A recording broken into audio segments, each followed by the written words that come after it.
ನಮಸ್ಕಾರ ಎಲ್ಲರಿಗೂ. ನಾನು ನಿಮ್ಮ ಸ್ವರ್ಣ ಮಾತಾಡ್ತಿರೋದು.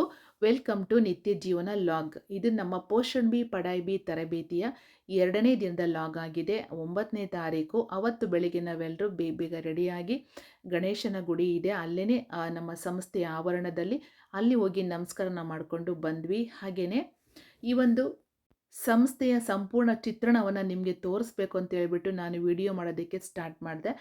ನಾನಿದು ಎಂಟ್ರೆನ್ಸ್ ಗೇಟಿಂದ ಒಳಗಡೆ ಹೋಗ್ತಾ ಇರೋಂಥದ್ದು. ನೀವು ಈ ಒಂದು ಟ್ರೈನಿಂಗ್ ಸೆಂಟರ್ಗೆ ಬರಬೇಕು ಅಂತಂದರೆ ಯಲಹಂಕ ನ್ಯೂ ಟೌನ್ ಬಸ್ಸನ್ನು ಹತ್ತಿ ವೀಲ್ ಆ್ಯಂಡ್ ಆಕ್ಸೆಲ್ ಸ್ಟಾಪ್ ಅಂತ ಇಳ್ಕೊಬೇಕು. ಅಲ್ಲಿ ಇಳ್ಕೊಂಡು ಸ್ವಲ್ಪ ಹಿಂದಕ್ಕೆ ಬರಬೇಕು. ಹಿಂದೆ ಬಂದರೆ ರೋಡ್ ಸೈಡಲ್ಲೇ ತರಬೇತಿ ಸಂಸ್ಥೆ ಇದೆ. ನೀವು ನಿಪ್ಸಿಡ್ ಅಂತ ಬೇಕಾದ್ರೂ ಕೇಳ್ಬೋದು, ಅಥವಾ ಸಾವಿತ್ರಿಬಾಯಿ ಫುಲೆ ರಾಷ್ಟ್ರೀಯ ಮಕ್ಕಳ ಮತ್ತು ಮಹಿಳೆಯರ ಅಭಿವೃದ್ಧಿ ಸಂಸ್ಥೆ ಅಂತ ಬೇಕಾದ್ರೂ ಕೂಡ ಕೇಳ್ಬೋದು. ಟ್ರೈನಿಂಗ್ ಸೆಂಟರ್ ಒಳಗಡೆಯಲ್ಲಿ ತುಂಬಾ ವಿಶಾಲವಾಗಿ ಸ್ಥಳಾವಕಾಶ ಇದೆ. ತುಂಬಾ ಬಿಲ್ಡಿಂಗ್ಸ್ ಇದೆ, ಹಾಸ್ಟೆಲ್ಗಳಿದೆ, ಆಫೀಸ್ಗಳಿದೆ, ಕ್ಲಾಸ್ ರೂಮ್ಸ್ಗಳಿದೆ, ದೊಡ್ಡ ದೊಡ್ಡ ಗಿಡ ಮರಗಳಿದೆ. ಯಾಕೆಂದರೆ ತುಂಬ ಹಳೆಯದಾದ ತರಬೇತಿ ಸಂಸ್ಥೆ ಅಲ್ವಾ ಇದು.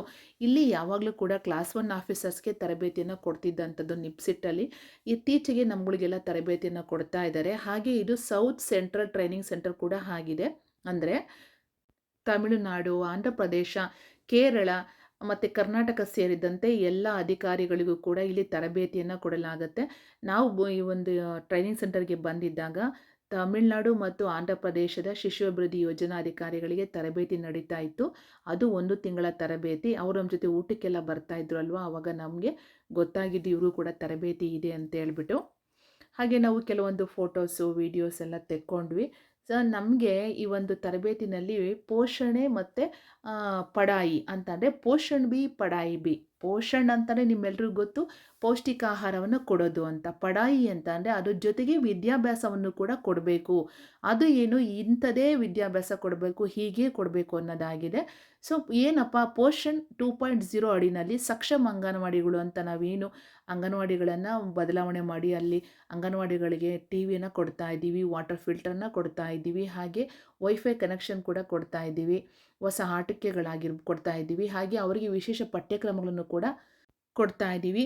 ಕರ್ನಾಟಕ ರಾಜ್ಯಾದ್ಯಂತ ಇರುವಂತಹ ಎಲ್ಲ ಅಂಗನವಾಡಿಗಳನ್ನು ಕೂಡ ಸಕ್ಷಮ ಅಂಗನವಾಡಿಗಳನ್ನಾಗಿ ಮಾಡುವಂಥ ಉದ್ದೇಶವನ್ನು ಸರ್ಕಾರ ಹೊಂದಿದೆ. ಇದರ ಕೆಳಗೆ ನಾವು ECCE ಡೇ ಅಂತ ಹೇಳ್ಬಿಟ್ಟು ಪ್ರತಿ ತಿಂಗಳ 3ನೇ ಗುರುವಾರ ಒಂದು ಸಭೆಯನ್ನು ಮಾಡ್ತಾ ಇದ್ವಿ. ಬಟ್ ಈ ಒಂದು ಏನು early childhood care and education, ಆರಂಭಿಕ ಬಾಲ್ಯದ ಆರೈಕೆ ಮತ್ತು ಶಿಕ್ಷಣ ಅಂತಹ ಏನು ಈ ಒಂದು ಕಾರ್ಯಕ್ರಮ ಇದೆ, ಇದರ ಅಂಡರಲ್ಲಿ ಆಧಾರ್ಶೀಲ ಅನ್ನಂತಹ ಹೊಸ ಪಠ್ಯಕ್ರಮವನ್ನು ಜಾರಿಗೆ ತರಬೇಕು. ಆ ಪ್ರಕಾರ ಅಂಗನವಾಡಿಗಳಲ್ಲಿ ಶಾಲಾ ಪೂರ್ವ ಶಿಕ್ಷಣ ನಡೀಬೇಕು. ಈಗ ಆಲ್ರೆಡಿ ಚಿಲಿಪಿಲಿ ಮತ್ತು ಪಠ್ಯಕ್ರಮದಲ್ಲಿ ಪಾಠ ಮಾಡ್ತಾ ಇದ್ದಾರೆ. ಕೆಲವೊಬ್ಬರು ಹಳೆಯ ಒಂದು ಶಾಲಾ ಪೂರ್ವ ಶಿಕ್ಷಣ ಕೈಪಿಡಿನಲ್ಲಿ ಮಕ್ಕಳಿಗೆ ಹೇಳ್ಕೊಡ್ತಾ ಇದ್ದಾರೆ. ಹಾಗೆ NEPದು ಕೂಡ ಸ್ವಲ್ಪ ಹೇಳ್ಕೊಡ್ತಾ ಇದ್ದಾರೆ. ಆದರೆ ಒಂದೇ ರೀತಿಯಲ್ಲಿ ಇರಬೇಕು ನಮ್ಮ ಅಂಗನವಾಡಿನಲ್ಲಿ ಶಾಲಾ ಪೂರ್ವ ಶಿಕ್ಷಣ ಅನ್ನೋಂಥದ್ದು. ಹಾಗೆ ನವಚೇತನ ಅಂತ ಹೇಳ್ಬಿಟ್ಟು 0ಯಿಂದ 3 ವರ್ಷದ ಮಕ್ಕಳಿಗೆ ನಮ್ಮ ಅಂಗನವಾಡಿ ಕಾರ್ಯಕರ್ತೆಯರು ಮನೆ ಭೇಟಿಯನ್ನು ಮಾಡಿದಂಥ ಸಂದರ್ಭದಲ್ಲಿ ಕೆಲವೊಂದು ಆ್ಯಕ್ಟಿವಿಟೀಸನ್ನು ಮಾಡಿಸ್ಬೇಕು ಆಯಾ ವಯಸ್ಸಿಗೆ ತಕ್ಕಂತೆ.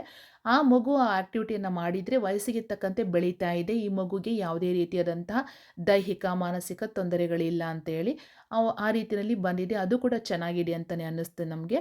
ಹಾಗೆ ನಮ್ಮ ಅಂಗನವಾಡಿಯನ್ನು ಮುಗಿಸಿ ಶಾಲೆಗೆ ಹೋಗ್ಬೇಕಾದ್ರೆ ಗ್ರಾಜ್ಯುಯೇಷನ್ ಡೇ ಅಂತ ಮಾಡಿ ಮಕ್ಕಳಿಗೆ ವಿದ್ಯಾರಂಭ ಅಂತ ಸರ್ಟಿಫಿಕೇಟನ್ನು ಕೊಡಬೇಕು ಅನ್ನೋದನ್ನೆಲ್ಲ ತಿಳಿಸಿದರು. ಇದೆಲ್ಲ ಹೊಸದು ಚೆನ್ನಾಗಂತ ಅನ್ನಿಸ್ತು. ಇದು ನಾವಿದ್ದಂತಹ ಹಾಸ್ಟೆಲ್ಲು. ನಾವು ಈ ಹಾಸ್ಟೆಲ್ ಒಳಗಡೆ ಹೋಗಿ ಮತ್ತೆ ಅಲ್ಲೆಲ್ಲ ಸುತ್ತಾಡ್ಕೊಂಬಂದು ಬ್ರೇಕ್ಫಾಸ್ಟ್ ಮಾಡಿದ್ವಿ. ಬಿಸಿ ಬಿಸಿ ಇಡ್ಲಿ ವಡೆ. ಬ್ರೇಕ್ಫಾಸ್ಟ್ ತುಂಬ ಚೆನ್ನಾಗಿತ್ತು. ವಡೆ ತುಂಬ ಲೇಟಾಗಿ ಬಂತು ಅನ್ಬೋದು, ಹಾಗಾಗಿ ಅದು ಕವರ್ ಆಗಲಿಲ್ಲ. ಕಾಫಿ ಟೀ ಕೂಡ ಇತ್ತು. ನಾನು ಕೌಸರ್ ಇಬ್ಬರು ಕೂಡ ಬಿಸಿ ಬಿಸಿ ಕಾಫಿನ ಕುಡಿದ್ವಿ.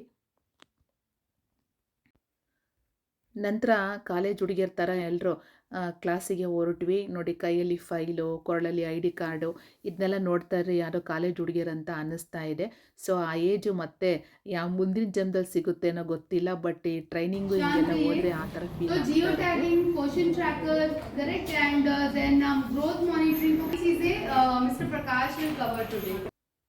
ಮತ್ತು ಮಧ್ಯೆ ಟಿ ವಿರಾಮ. ಟೀ ಮತ್ತು ಕಾಫಿ ಮತ್ತು ಬಜ್ಜಿ ಅದೆಲ್ಲ ಕೂಡ ಇತ್ತು. ನಮಗೆ ಈ ಒಂದು ಟ್ರೈನಿಂಗಲ್ಲಿ ಏನು ತಿಳಿಸಿದ್ರು ಅಂದರೆ, ನಮಗೆ ಪೋಷಣ್ ಟ್ರ್ಯಾಕರ್ ಬಗ್ಗೆ ಹೆಚ್ಚಿನ ಮಾಹಿತಿಯನ್ನು ಕೊಡೋದಕ್ಕೆ ನಮ್ಮ ಹೆಡ್ ಆಫೀಸಿಂದ ಅಧಿಕಾರಿ ವೃಂದದವ್ರು ಬಂದಿದ್ದರು. ಅವ್ರು ಹೇಳಿದ್ದೇನಪ್ಪ ಅಂತ ಅಂದರೆ, ಗ್ರೋತ್ ಮಾನಿಟರಿಂಗ್, ತೂಕವನ್ನು ಸರಿಯಾಗಿ ಹಾಕಬೇಕು, ಅದೇ ತುಂಬ ಇಂಪಾರ್ಟೆಂಟ್ ಆಗಿ ಇರೋ ಅಂಥದ್ದು. ಒಂದು ಮಗು ಸಡನ್ನಾಗಿ ತೂಕ ಜಾಸ್ತಿ ಆಗೋದು, ತೂಕ ಕಮ್ಮಿ ಆಗೋದು, ಈ ರೀತಿ ಮಾಡೋದ್ರಿಂದ ಇದರ ಬಗ್ಗೆ ತುಂಬಾ ಗೊಂದಲ ಉಂಟಾಗಿದೆ ಅಧಿಕಾರಿ ವೃಂದದವರಲ್ಲಿ ಅಂತ. ಹಾಗೆ ಸಪೋರ್ಟಿವ್ ಸಿಸ್ಟಮ್ ಏನು ನಮ್ಮ ಸೂಪರ್ವಿಷನ್ ಸಪೋರ್ಟಿವ್ ಸಿಸ್ಟಮ್ ಇದೆ ಅದ್ರ ಬಗ್ಗೆ ಹಾಗೆಯೇ FRS ಬಗ್ಗೆ ಮಾಹಿತಿಯನ್ನು ಕೊಟ್ಟರು. ಮಧ್ಯಾಹ್ನ ಊಟ ಚಪಾತಿ, ಅನ್ನ, ಸಾಂಬಾರು, ಪಲ್ಯ ಇದೆಲ್ಲ ಇತ್ತು. ಊಟ ಮುಗಿಸಿ ಹಾಗೆ ನಾವಿದ್ದಂಥ ರೂಮ್ನ ನಿಮಗೆ ತೋರಿಸೋಣ ಅಂತ ವಿಡಿಯೋ ಮಾಡಿದೆ.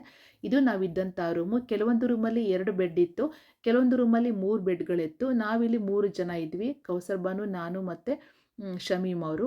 ಮತ್ತು ಇದು ನಮ್ಮ ಊಟದ ಡೈನಿಂಗ್ ಹಾಲ್ನ ವಿಡಿಯೋ. ತುಂಬಾ ಚೆನ್ನಾಗಿ ಮೇಂಟೆನೆನ್ಸ್ ಆಗಿದೆ ಇದೆಲ್ಲ ಕೂಡ.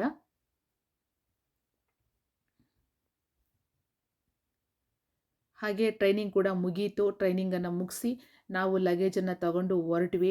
ಒಂದು ಪಿಕ್ಕನ್ನು ಕೂಡ ತೆಕ್ಕೊಂಡ್ವಿ, 3 ಜನ ಲಗೇಜನ್ನು ಇಟ್ಕೊಂಡು. ತುಂಬಾ ಚೆನ್ನಾಗಂತ ಅನ್ನಿಸ್ತು ಈ ಒಂದು 2 ದಿನದ ತರಬೇತಿ.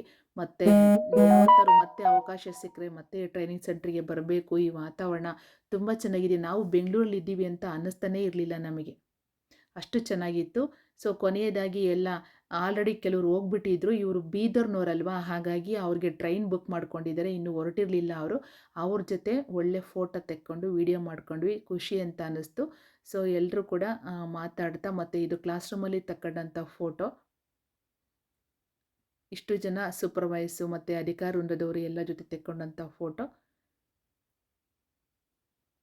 ಮುಗಿಸಿ ಟ್ರೈನಿಂಗನ್ನು ಮುಗಿಸಿ ಹೊರಟ್ವಿ. ಸೊ ಇದಾಗಿತ್ತು ನನ್ನ ಈ ಒಂದು ಲಾಗು. ನನ್ನ ಲಾಗ್ ನಿಮಗೆ ಹೇಗೆ ಅನ್ನಿಸ್ತು ಅನ್ನೋದನ್ನು ಲೈಕ್ ಮಾಡಿ, ಹಾಗೆ ಸಬ್ಸ್ಕ್ರೈಬ್ ಮಾಡಿ. ನನ್ನ ಈ ಒಂದು ಚಾನಲನ್ನು ಸಬ್ಸ್ಕ್ರೈಬ್ ಮಾಡಿ ಅಂತ ಹೇಳ್ತೀನಿ. ಹಾಗೆಯೇ ಸೊ ಈ ಒಂದು ನನ್ನ ಕೊಟ್ಟಿರೋಂಥ ಮಾಹಿತಿ ಬಗ್ಗೆ ಏನಾದರೂ ಮಾಹಿತಿ ಬೇಕು ಅಂದರೆ ಕೂಡ ಕಮೆಂಟ್ ಮಾಡಿ. ಓಕೆ, ಥ್ಯಾಂಕ್ ಯು ಎಲ್ಲರಿಗೂ.